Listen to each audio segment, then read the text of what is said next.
गणेश पुराण के तृतीय अध्याय में वर्णन किया, बुधवार के दिन अगर अष्टमी पड़ जाए तो ऐसी कोई बीमारी नहीं जिसका इलाज ना हो पाए। कुछ ना करिए, हरा मूंग की कटोरी भर लो। मूंग जानते हो, हरे मूंग, मूंग की दाल होती है ना, जो हरा मूंग, आखा मूंग हरा की कटोरी भरो, उस पर गुड़ की एक खोड़ी, गुड़ की बट्टी, गुड़ की एक बाटी उस पर रखो, 5 बेलपत्र रख लो, और जिस व्यक्ति को बहुत भारी बीमारी है, कैंसर जैसा रोग भी है, किडनी लीवर जो भी उसके खराब हो रहे हैं, कोई तकलीफ है, ऐसा लग रहा है कि बहुत सांस चल रही है, कहीं बीमारी ना हो जाए, बहुत तकलीफ हो रही है, बस वो कटोरी में मूंग लेकर उसमें गुड़ की खोड़ी रखकर 5 बेलपत्र रखकर, बुधवार अष्टमी तिथि, राधाष्टमी भी है, दुर्वाष्टमी भी है। दुर्वाष्टमी जिस दिन भगवान ने, गणेश जी ने एक राक्षस का संहार करा था और कश्यप ऋषि ने उनको दुर्वा दी थी, वो अष्टमी है। पहली बार दुर्वा चढ़ी थी गणेश जी को, उसका व्याख्यान आएगा कथा। मूंग कटोरी में भरकर, गुड़ की खोड़ी रखकर, गुड़ की भट्टी, 5 बेलपत्र, जिसको बहुत बीमारी हो, दमा, श्वास, किडनी आदि का आदि बहुत बीमारी हो, 21 बार शरीर पर से उतार कर महाराज सीधे हाथ में रखकर नाम गोत्र खुद का बोलकर और भगवान से, गणेश जी से विनती कर कर अष्टमी तिथि के दिन, बुधवार के दिन उस कटोरी नहीं लेना, पुरानी कटोरी नहीं लेना, कोई कटोरी घर में नहीं हो, नई कटोरी, और उसको गणेश जी के मंदिर में पहुंचा दीजिए। गणेश जी के मंदिर में पहुंचाएं, गणेश जी के मंदिर में पंडित जी भी बैठे रहें, हाथ में मत देना उस कटोरी को, भले दरवाजे पर, चौखट पर, गणेश जी के राइट हैंड की ओर, आपका उल्टा हाथ होगा, गणेश जी का सीधा हाथ होगा, तो गणेश जी का जो राइट हैंड हो, दर्शन करते समय सीधा हाथ इधर आएगा, उस हाथ के वहीं पर, अर्थात जमीन पे ही रख देना, पर रखना भूमि पर। महाराज कैसी भी बीमारी होगी, अगर चलने में भी तकलीफ हो रही होगी, तो अष्टमी को कर कर देखना, 11 या 12 तक आपको अंतर मालूम पड़ जाएगा। एक निवेदन करना चाहूंगा, बुधवार के दिन अष्टमी है, दुर्वाष्टमी, जिनको शुगर की बीमारी हो, बीपी हो, उनसे निवेदन करूंगा, गणेश जी का दांत जो टूटा हुआ है, उस टूटे हुए दांत के भाग की ओर 5 दुर्वा, सफेद दुर्वा, पानी का जो जलाशय होता है, कुआं होता है, बावड़ी होती है, तालाब होता है, नदी होती है, वहां लगती है सफेद दुर्वा, 5 सफेद दुर्वा टूटे हुए दांत की ओर समर्पित कर दें। बुधवार के दिन, अष्टमी तिथि, दुर्वाष्टमी के दिन, दोपहर में ठीक 12 बजे वही दुर्वा 5 मिनट बाद उठा लें और उस दुर्वा को एक एक दिन में सुबह खाली पेट एक दुर्वा को खा लो। महाराज आपका शुगर और बीपी लेवल में मिलेगा। आपको जांच करना, आपके पास में जांच की मशीन हो तो अवश्य करिएगा। भाई शिव महापुराण की कथा कहती है, सतयुग में जो गणेश जी थे, सतयुग में जो गणेश जी महाराज का पूज्य भाव था, सतयुग में जो गणेश जी की पूजन होती थी, भगवान गणेश जी का उस समय वाहन था सिंह, शेर, और उनका नाम था विनायक। बहुत ध्यान से सुनना, श्री गणेश शिव महापुराण की कथा चल रही है, बहुत दिल से सुनिए उसको। शायद जो प्रसंग निकल जाता है वो वापस नहीं मिल पाता।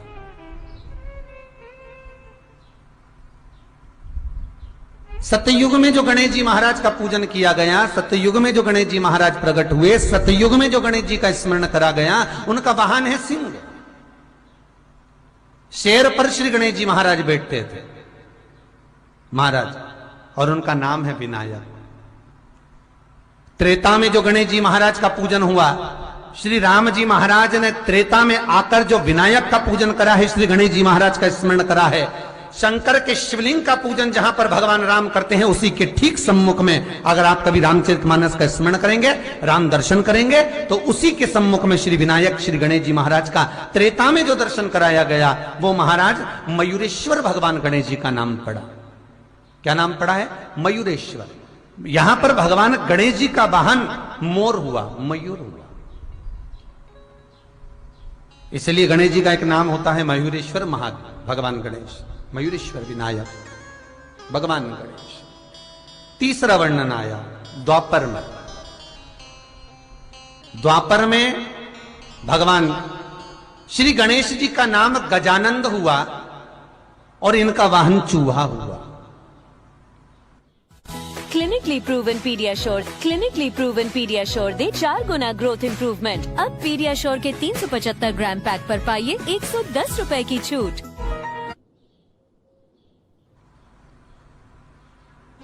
श्री गणेश जी महाराज का नाम गजानन, द्वापर में उसको गजानन कहा गया। भगवान कृष्ण जब द्वारका में प्रवेश करते हैं, भगवान कृष्ण जब द्वारका में जाते हैं, आप सबने कथा सुनी होगी।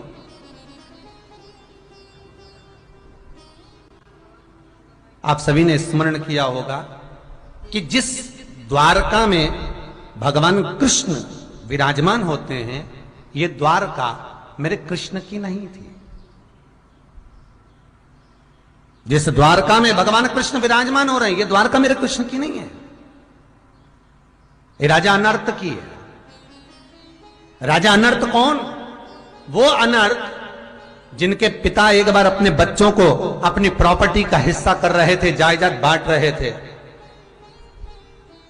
और अपनी जायदाद बांटते बांटते राजा अनर्थ देव के पिताजी ने कहा कि ये वाली जायदाद जो मेरी है, मैंने अनर्थ को दे दी। ये मेरी हिस्सा मैंने अनर्थ के बड़े भाई को दे दिया। ये भाव मैंने अनर्थ को दे दिया। ये मेरी जमीन, मेरी भूमि, मेरा मकान, मेरी जायदाद। राजा अनर्थ के पिता कहते हैं कि ये मैंने बांटा है, मैंने तुमको दिया है। इतने में राजा अनर्थ के मुख से निकल गया, पिताजी आप कहते हो ये आपका है, आप कहते हो कि ये मेरा है।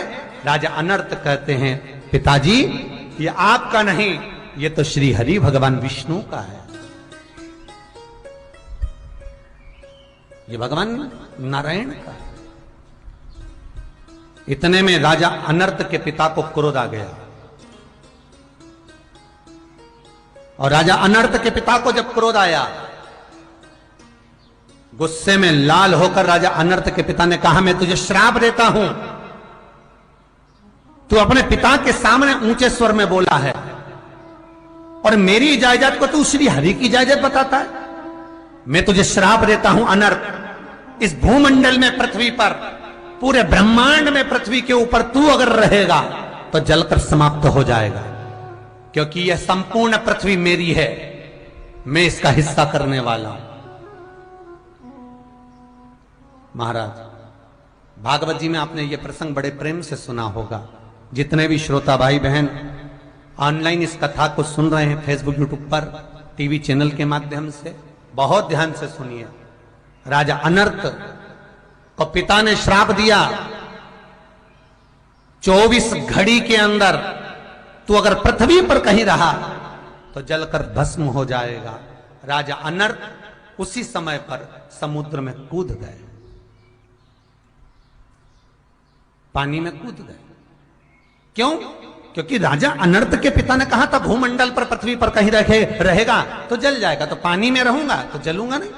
और जल के अंदर जाकर राजा अनर्थ बैठ गए, तप करने में लीन हो गए, साधना में लीन हो गए। और राजा अनर्थ जब साधना में, तप में लीन होते हैं, भगवान श्री हरि, भगवान विष्णु का स्तमन करते हैं, उनका स्मरण करते हैं, उनका मंत्र जाप करते हैं, तभी भगवान विष्णु ने आकर पूछा, अनर्थ क्या बात है, क्यों तुम जल के अंदर बैठकर मेरी आराधना कर रहे हो, मेरी साधना कर रहे हो, किस लिए,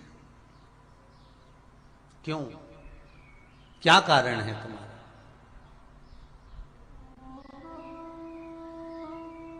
किस लिए बैठे? राजा नर्थ महाराज मेरे पिता ने श्राप दिया, यदि पृथ्वी पर रहूंगा, भूमंडल पर रहूंगा तो जल जाऊंगा। मेरे पिता का श्राप है, इसलिए मैं भूमंडल पर नहीं रह सकता, मैं जल में रह रहा हूं। भगवान बोले कब तक जल में बैठा रहेगा, शरीर गल जाएगा। भगवान विष्णु कहते हैं पृथ्वी पर नहीं रह सकता तो क्या हुआ। भगवान ने अपने सुदर्शन चक्र को उठाया और सुदर्शन को बुलाकर कहा, सुदर्शन जा, और बैकुंठ का जो ईशान कोण है उसको काट कर लिया, जा।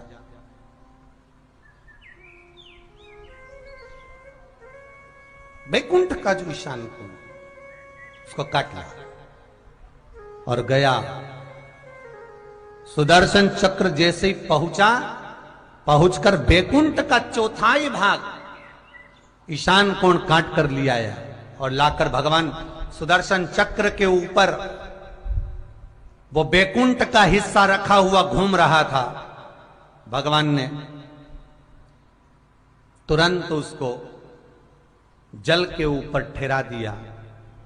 जल के ऊपर ठहराया तो राजा अनर्थ से कहा, यह बैकुंठ का हिस्सा है, इसमें तुम प्रवेश करो, तुम इसमें रहो।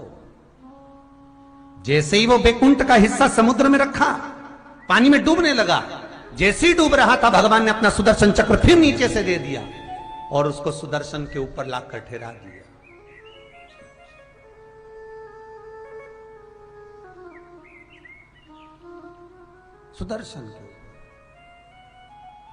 सुदर्शन के ऊपर बैकुंठ का वो चौथाई हिस्सा राजा अनर्थ के लिए विराजमान कर कर रखा है।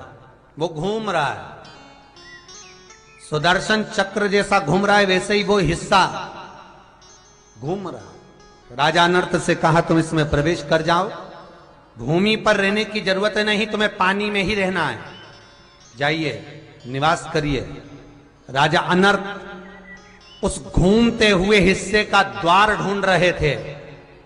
25 बार राजा अनर्थ ने आवाज लगाया, द्वार कहां, द्वार कहां, द्वार कहां। भगवान से पूछ रहा है, द्वार कहां, द्वार कहां, द्वार कहां। तब द्वार मिला, अंदर प्रवेश करा। द्वार कहां, द्वार कहां, द्वार कहां कहा तो उसका नाम द्वारका पड़ गया। क्या नाम पड़ा है? द्वारका।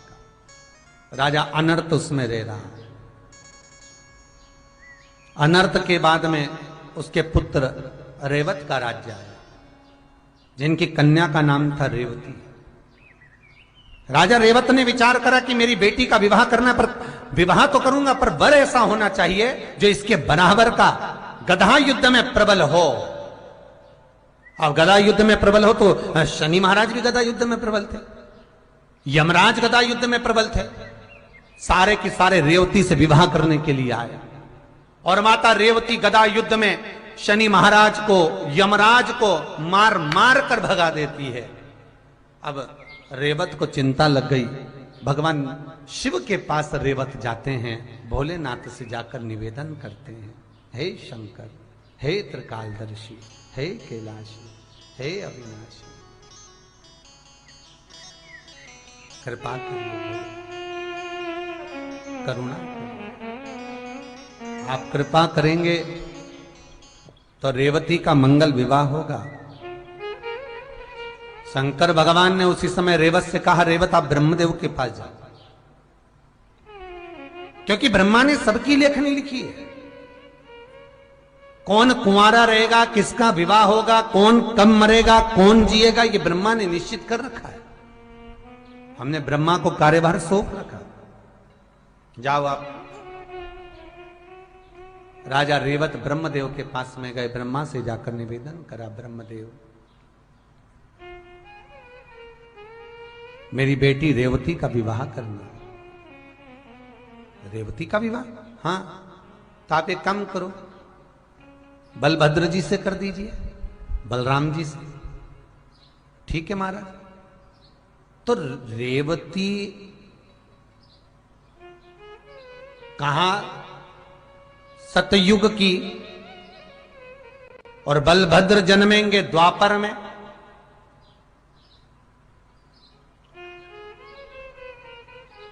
कैसे विवाह होगा? भगवान कहते हैं अब ये तो भाग्य लिख दिया है, आप जाओ, रेवती का विवाह बलभद्र जी के साथ होगा। सतयुग से रेवती तप करती हुई, साधना करती हुई, द्वापर, त्रेता निकल गया, द्वापर आ गया, और बलभद्र जी के साथ में रेवती कहती है विवाह तो करूंगी पर शर्त जो लगा रखी है कि मुझे गदा युद्ध में हराना पड़ेगा। तब बलभद्र और रेवती का गदा युद्ध हुआ, और उस युद्ध में जब रेवती हार गई, उस युद्ध में माता रेवती जब हारी, तब रेवती ने जयमाला बलभद्र जी को पहना दी। बलभद्र जी पहन लिए, विवाह हो गया। रेवत ने सोचा कि मेरी बेटी रेवती का विवाह बलभद्र के साथ हुआ है तो इसको कन्यादान में क्या दूं, कन्यादान में देऊं तो देऊं क्या। तो बलभद्र जी और रेवती के मंगल विवाह में राजा रेवत ने अपनी द्वारका रेवती के कन्यादान में दे दी। रेवती के कन्यादान में जब द्वारका मिल गई, बलभद्र जी राजा बनकर बैठ गए। जब भगवान कृष्ण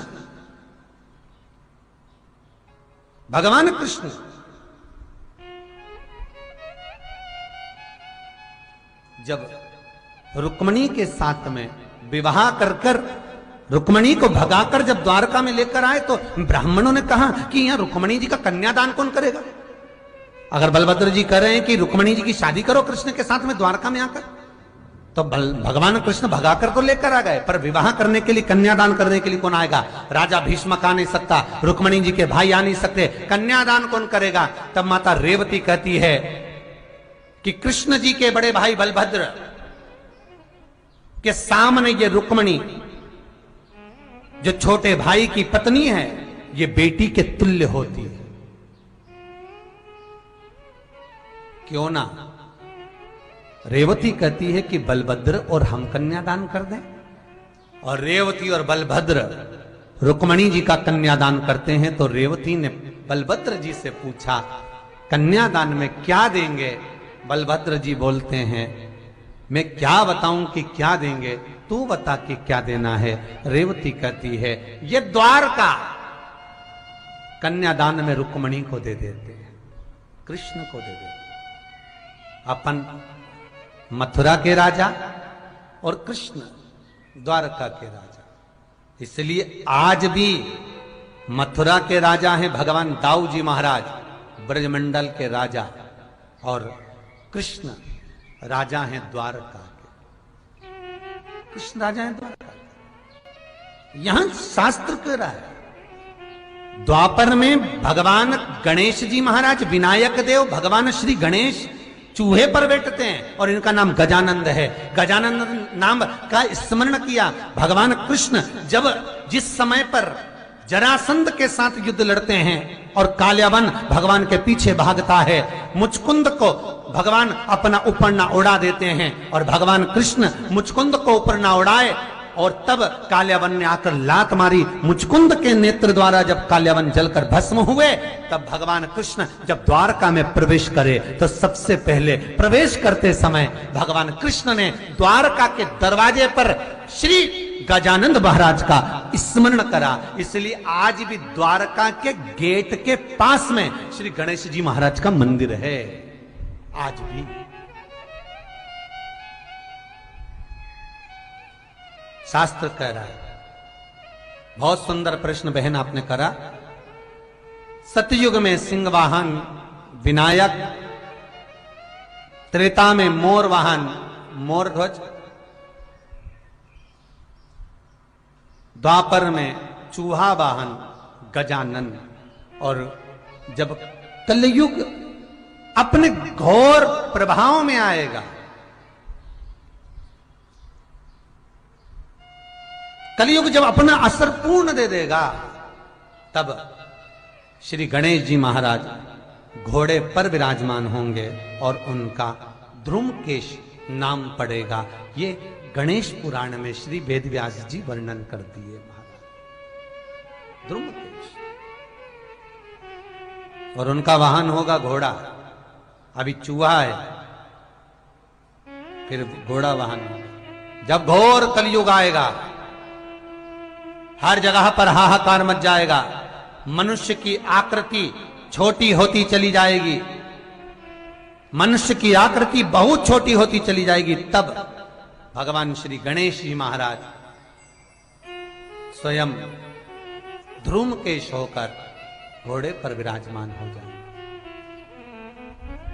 बहुत सुंदर भाव है महाराज।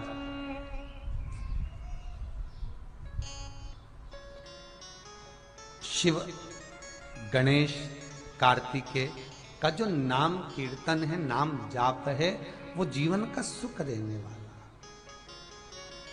जीवन का सुख। तो प्रश्न करने वाले ने गलत प्रश्न नहीं किया है, बिल्कुल सत्य प्रश्न है। और फिर निवेदन करूंगा, 33 कोटि देवता हमारे सम्मुख में विराजमान है, ये हमारे ऊपर है, हम किसको भजें, हम किसका स्मरण करें। बस भाव आपका होना चाहिए, किसी देव के रूप में। हमारे 33 कोटि देवता, ना तुम्हें किसी पीर पैगंबर की दरगाह पर जाना है, ना किसी के पास जाकर धोख लगाना है। आपका 33 कोटि देवताओं में से जिससे आपकी अच्छी पटे उसको पटा। राम से पटे राम को, कृष्ण से पटे भगवान कृष्ण को, शंकर से पटे शंकर को, गणेश से पटे गणेश को, जिससे तुम्हारी अच्छी बने उसको बना। पर डोलो मती रहे, बार बार नहीं डोलना अपन को। इधर उधर मत डोलो रे, शिव शंकर के होलो रे। क्यों डोलो?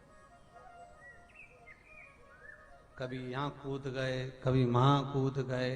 हनुमान जी के पास 15 दिन तक गए, वहां दिया बत्ती लगा ली, अगरबत्ती लगा ली, धूप बत्ती लगा ली, उनने काम नहीं करा तो राम जी के पास पहुंच गए, राम जी से नहीं बना तो कहीं पहुंच गए। इस मन को जरा संसार के खूंटे से छोड़ना पड़ेगा, तब ये मन परमात्मा में लगेगा। तुम सोचो, भगवान 4 दिन अगरबत्ती लेके बैठ गए, 5वें दिन वैसे की वैसे, सावन महीने में तिलक छापा लगा लिया, खूब रुद्राक्ष की माला पहन के, कपड़ा मपड़ा बदल के शंकर जी के मंदिर में खूब अभिषेक करा और के भोलेनाथ जी हमारा हो जाएगा। शंकर जी के बरसाती मेंढक रे, ये क्या भगवान को मना? 4 दिन की चांदनी फिर अंधेरी रात, क्या मतलब का? नहीं।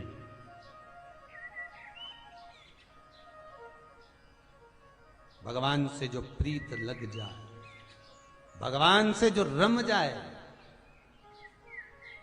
मौर्य गोस्वामी,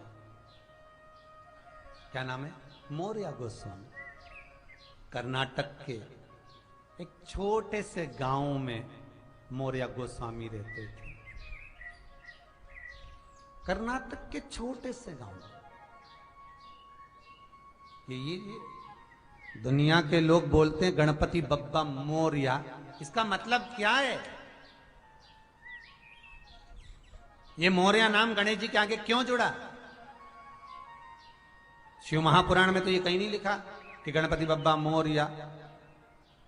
गणेश पुराण में भी कहीं नहीं लिखा कि गणपति बप्पा मोरया। क्यों? गणेश पुराण में मयूरध्वज लिखा है, गजानन लिखा है, विनायक लिखा है, श्री गणेश लिखा है। शिव महापुराण में श्री गणेश, विनायक, मयूरध्वज, धर्मोत्तर, ये नाम सब लिखे हैं। वक्रतुंड, ये सारे लिखे हैं, विघ्नहर्ता। पर गणपति बप्पा मोरया, ये मोरया शब्द कहां से आ गया?